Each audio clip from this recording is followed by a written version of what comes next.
हर परिवार के भी हालचाल का हाल जानना चाहते हैं। साथ ही साथ उनको हर बात के लिए धन्यवाद देना चाहते हैं, जिस तरीके से पार्टी के लिए उन्होंने काम किया, दिन रात मेहनत की और पार्टी को आज इस मुकाम तक, इस शिखर तक पहुंचाने का काम किया। संजय, क्योंकि आप कह रहे हैं कि अनौपचारिक ये पूरी बातचीत होगी, प्रधानमंत्री नरेंद्र मोदी संबोधित भी करेंगे क्या? उसको लेकर कोई जानकारी है? संबोधन में क्या बड़ी बातें पीएम रख सकते हैं? देखिए, इस तरह का फॉर्मल आयोजन नहीं किया गया है, संबोधन नहीं होगा प्रधानमंत्री नरेंद्र मोदी का।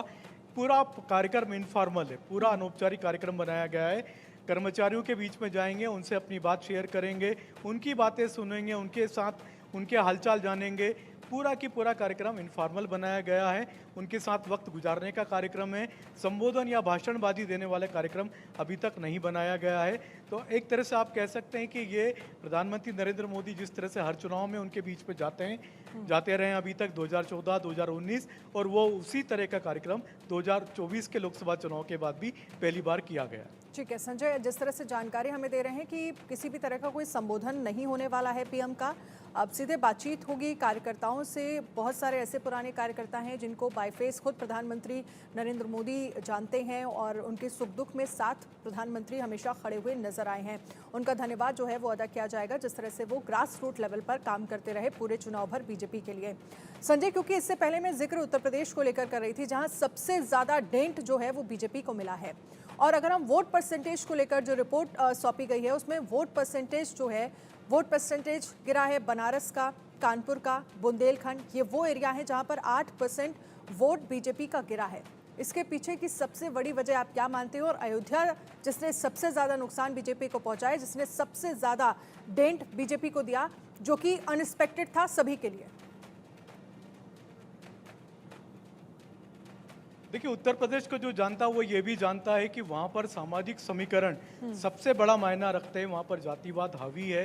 वहाँ पर जैसे अयोध्या की भी हम बात करें तो वहाँ पर वो एक ऐसी सीट है जहाँ पर कि बीजेपी 4 बार जीतती है तो 4 बार हारती भी है। तो अयोध्या ऐसे ही ऐसी सीट है, पहली बार नहीं हुआ बीजेपी के साथ कि अयोध्या हारी हो, पहले भी बीजेपी अयोध्या हारती रही है।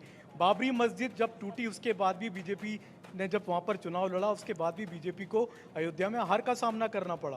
तो ये नई बात नहीं है, ये पहले भी होता रहा है। और वहाँ पर लगातार जातिवाद काफ़ी हावी है। और हमने देखा, जैसा मैंने आपको अभी थोड़ी देर पहले भी बताया, कि जिस तरीके से संविधान बदलने का, संविधान को खत्म करने का नैरेटिव बनाने का काम जो किया गया, वो बीजेपी के खिलाफ कहीं ना कहीं एक आप कह सकते हैं कि बड़ी भारी आफत बन करके सामने आया, जिसने बीजेपी का वोट शेयर कम करने का काम किया।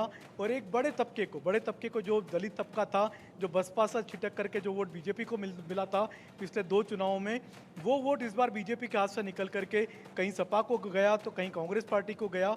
तो वो एक ऐसा वोट था जो कहीं ना कहीं बीजेपी का कम हुआ, दूसरी पार्टियों को मिला, जो दूसरी पार्टियों की सीटें बढ़ाने में कामयाब रहा, और बीजेपी की सीटें उसने लगभग आधी कर दी। संजय, जो रिपोर्ट सौंपी गई है भूपेंद्र चौधरी की तरफ से प्रधानमंत्री नरेंद्र मोदी को, जिसको लेकर आप जिक्र कर रहे हैं कि 15 पन्ने की रिपोर्ट है, और इस रिपोर्ट की क्या बड़ी बातें रही? देखिए, उसमें कई सारे कारणों का उन्होंने खुलासा किया। सबसे पहला काम तो भूपेंद्र चौधरी ने ये किया कि पूरी तरह से लोकसभा चुनाव की हार की जिम्मेदारी उन्होंने अपने सिर पर ले ली, कि संगठन का प्रमुख होने के नाते हार की जिम्मेदारी खुद की उनकी है। साथ ही उन्होंने बड़े जो कारण बताए, उसमें उन्होंने सबसे बड़ा कारण यही बताया कि संविधान बदलने का जो नैरेटिव था बीजेपी के खिलाफ भारी पड़ा। इसके अलावा राजपूतों की नाराजगी रही, युवाओं का पूरी तरह से रुझान बीजेपी की तरफ से हट चुका था, क्योंकि बीजेपी को वो मान के चल रहे थे कि उनको नौकरियां दिलाने में कामयाब नहीं रही। रोजगार की समस्या, बेरोजगारी की समस्या से युवा काफ़ी त्रस्त थे, नाराज थे, लिहाजा युवाओं के वोट कहीं ना कहीं दूसरी पार्टियों को गए। इसके अलावा सबसे बड़ी जो नाराजगी थी वो थी कार्यकर्ताओं की। बीजेपी के कार्यकर्ता नाराज है, और वो एक ऐसा इतना सबसे बड़ा कारण है कि जो बीजेपी की हार में तब्दील हो गया, क्योंकि बीजेपी का कार्यकर्ता घर से बाहर नहीं निकलता है, वो वोट बीजेपी के वोटरों को ले जाकर के वोट डलाने नहीं जा रहा है। तो कहीं ना कहीं ये बीजेपी के लिए सबसे बड़ी कमी का सामना करना पड़ा बीजेपी को। इसी कमी के कारण बीजेपी को हार का सामना भी करना पड़ा।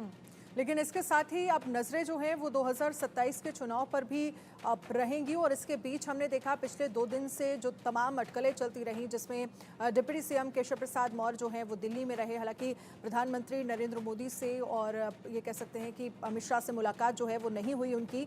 भूपेंद्र चौधरी की लगातार मुलाकात जो है वो गृह मंत्री अमित शाह से भी हुई और प्रधानमंत्री नरेंद्र मोदी के साथ भी हुई। इन सब के बीच तमाम अटकलें जो हैं वो उत्तर प्रदेश को लेकर लगाई जाती रहीं। इसके साथ ही हमने देखा कि इन अटकलों के मायने आप क्या हैं और क्या इसके जरिए संदेश देने की कोशिश की गई है, आप इस पर जवाब दीजिएगा। लेकिन इसी बीच एक बड़ी खबर का रुख लेते हैं। बीजेपी का राहुल गांधी पर बड़ा हमला, पीएम के खिलाफ उकसाने वाली भाषा, पीएम मोदी के खिलाफ हिंसक भाषा, ये बीजेपी की तरफ से कहा गया है। तो प्रधानमंत्री नरेंद्र मोदी के खिलाफ हिंसक भाषा का इस्तेमाल किया गया। बीजेपी ये कह रही है बीजेपी का राहुल गांधी पर बड़ा हमला, पीएम के खिलाफ उकसाने वाली भाषा का इस्तेमाल किया गया। बीजेपी का राहुल गांधी पर यह बड़ा हमला। संजय, इस पर क्या जानकारी है? जो बीजेपी कह रही है कि प्रधानमंत्री नरेंद्र मोदी के लिए राहुल गांधी ने उकसाने वाली भाषा का, हिंसक भाषा का इस्तेमाल जो किया है पीएम के खिलाफ, बीजेपी आरोप लगा रही है राहुल गांधी पर। देखिए, लगातार राहुल गांधी पर इस तरह के आरोप पहले भी लगते रहे। राहुल गांधी पहले भी प्रधानमंत्री नरेंद्र मोदी के खिलाफ कई बार अमर्यादित शब्दों का इस्तेमाल कर चुके हैं। उनके खिलाफ एफआईआर भी कई बार हो चुकी है राहुल गांधी के खिलाफ। तो बीजेपी लगातार उन पर इसी तरह के आरोप लगाती रही है कि वो देश के प्रधानमंत्री का सम्मान नहीं करते, उनके खिलाफ अपमानजनक शब्दों का इस्तेमाल करते हैं, अमर्यादित टिप्पणियाँ करते रहते हैं। और इस तरह की भाषा का प्रयोग करने के कारण राहुल गांधी को हमने पिछली बार भी देखा, कई जगह उनके खिलाफ एफआईआर तक दर्ज हुई है। तो ये भी लगभग उसी तरीके का मामला है, जो कि राहुल गांधी को अब, चूँकि वो देश के नेता विपक्ष हैं, नेता प्रतिपक्ष के नाते उनकी भी कई सारी जिम्मेदारियां बनती हैं और साथ ही साथ मर्यादित शब्दों का इस्तेमाल करना एक अच्छे राजनेता को शोभा देता है।